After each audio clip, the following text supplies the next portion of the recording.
I've had several people ask me when I was going to talk about the passing of Toby Keith.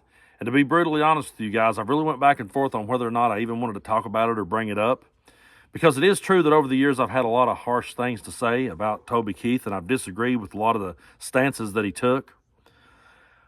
But the truth is, Toby Keith just fought a really courageous battle with a terrible disease. And I know how hard that had to be on his family. I've lost loved ones to that disease.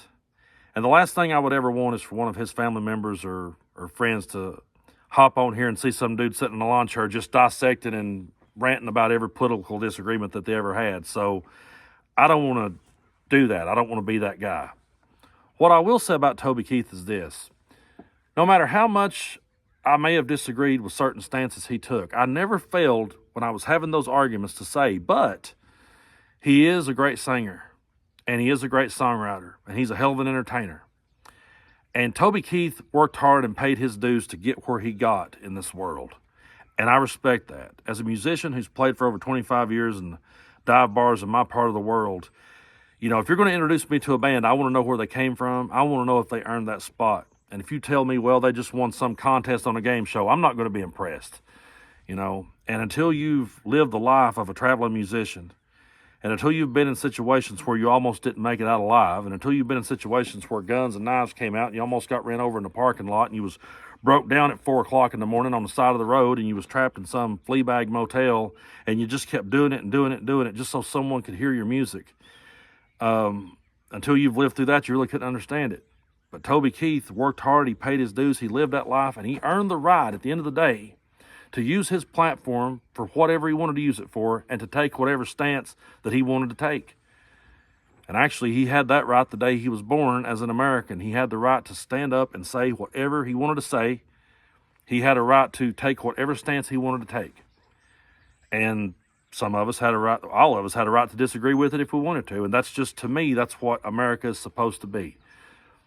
You know, I just gravitated toward a different brand of country music and a different style of songwriter. That's all. You know, I gravitated toward groups like the Drive-By Truckers. I gravitated toward Steve Earle, and Chris Christopherson was always one of my favorite outlaws. And so those are the kind of songwriters that I gravitated toward. But I'm going to be dead honest with you guys. Back when 9/11 happened, I was 21 years old, and I had a wide range of emotions when I saw that, like we all did. And yeah, I wanted to put a boot in somebody's ass too, if I'm being honest with you. And then I remember seeing John Walker, the guy that was the American Taliban, and I remember how outraged I was at first until Steve Earle comes out with an album called Jerusalem. And that album to me is a masterpiece, and it's still an album that I listen to almost on a weekly basis. It's never far from my reach. And on it, he wrote a song called John Walker's Blues, and he told that guy's side of the story. And I remember thinking to myself, what balls that took to, at a time like this, when everyone else is writing a different kind of song, he took this stance for someone whose story we had all misinterpreted. And that album had a really strong impact on me. And it caused me to look at things a lot different. That's just always been the kind of country music, or whatever you want to call it, that I gravitated toward. And Chris Christopherson had an all-time classic song, one of my favorites of all time. It was called The Law is for Protection of the People. The song starts off about, you know, a drunk staggers down the sidewalk and gets arrested for going to jail. And then a hippie staggers down the sidewalk and he gets held down and they cut his hair. And then at the end of the song, in the last verse, he talks about him nailing Jesus to the cross. And then he circles back to his chorus and he says, but the law is for protection of the people. Rules are rules and any fool can see. We don't need no riddle speaking prophet, sharing decent folks like you and me. And, you know, when I heard that, it just had such an impact. It was just such a gut punch to hear something like that. And so I just always gravitated towards artists that stood up for the downtrodden and stood against the status quo. That's always the direction that I went in. But I never took away from Toby Keith's talent, and I never took away from his right to be an entertainer and to take those stands. I would never say to Toby Keith, shut up and sing. I would have never said that to him. I wouldn't say that to Kid Rock and Ted Nugent. I wouldn't say shut up and sing to them, because I know how frustrating it is to have that said to you.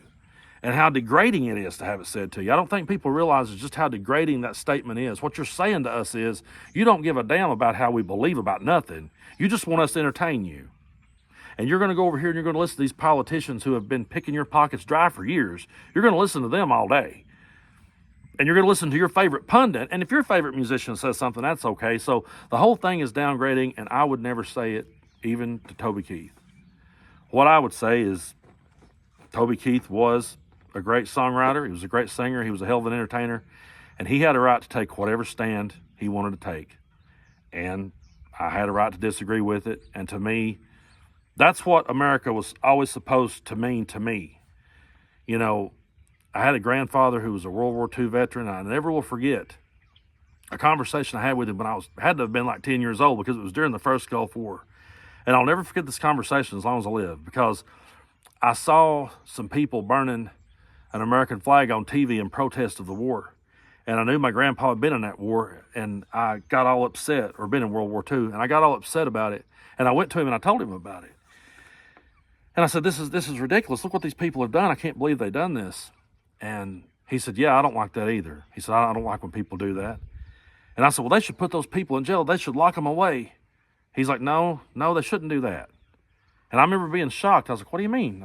They just burnt the American flag. He said, they have a right to do so. They have a right to protest. They have a right to freedom of speech and free expression. We may not agree with it. We have to tolerate things we disagree with in order to have the freedoms that we have. And that was coming from a guy who was there. That was coming from a guy who was there during one of the worst wars ever. And he had the foresight to realize what we were all really fighting for. And I've always said, I've got cousins who disagree with me. I was an only child, but I've got cousins who disagree with me. And I've always said that my grandfather and his generation and all the people before us, they all fought to give me and Toby Keith the right to disagree. And so to Toby Keith's family, my condolences goes out to them and to the people out there who was uplifted by his music, because I know what it's like to lose that person that you looked up to and admired. I cried like a baby the day Waylon Jennings died. It felt like my own grandpa died. So let's not lose sight on the fact that, hey, we don't always have to agree with people to respect their right to have their platform and use it for however they want to use it. And Toby Keith did that.